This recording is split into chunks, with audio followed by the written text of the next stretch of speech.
Cikgu, boleh terangkan perubahan bentuk tenaga tak cikgu? Bagus soalan kamu ni Rashdan. Tenaga boleh berubah daripada satu bentuk kepada bentuk yang lain.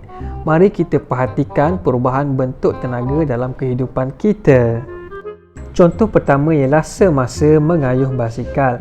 Semasa mengayuh basikal, tenaga kimia daripada makanan yang dimakan berubah kepada tenaga kinetik.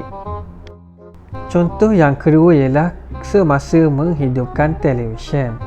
Ketika menghidupkan televisyen, tenaga elektrik yang digunakan berubah kepada tenaga cahaya dan tenaga bunyi. Contoh ketiga ialah menyalakan api. Semasa api menyala, tenaga kimia yang tersimpan dalam bahan bakar berubah kepada tenaga haba dan tenaga cahaya. Contoh keempat ialah semasa terjun dari papan terjun.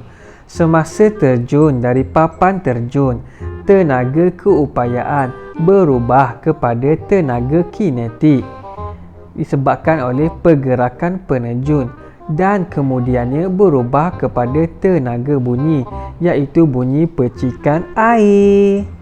Contoh kelima ialah menyalakan lampu suluh. Ketika menyalakan lampu suluh, tenaga kimia dalam bateri berubah kepada tenaga elektrik. Kemudian, tenaga elektrik pula berubah kepada tenaga haba dan tenaga cahaya. Tenaga haba terhasil kerana mentol menjadi panas, manakala tenaga cahaya terhasil kerana mentol telah pun menyala.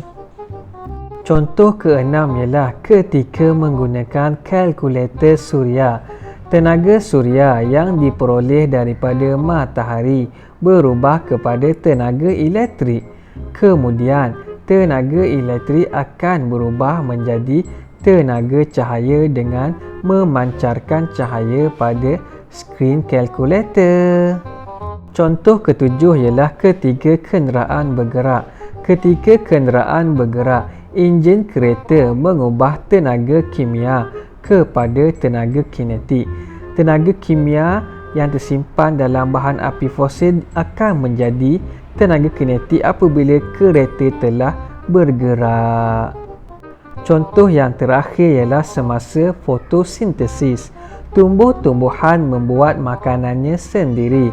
Semasa fotosintesis, tumbuh-tumbuhan mengubah tenaga cahaya kepada tenaga kimia yang tersimpan sebagai kanji.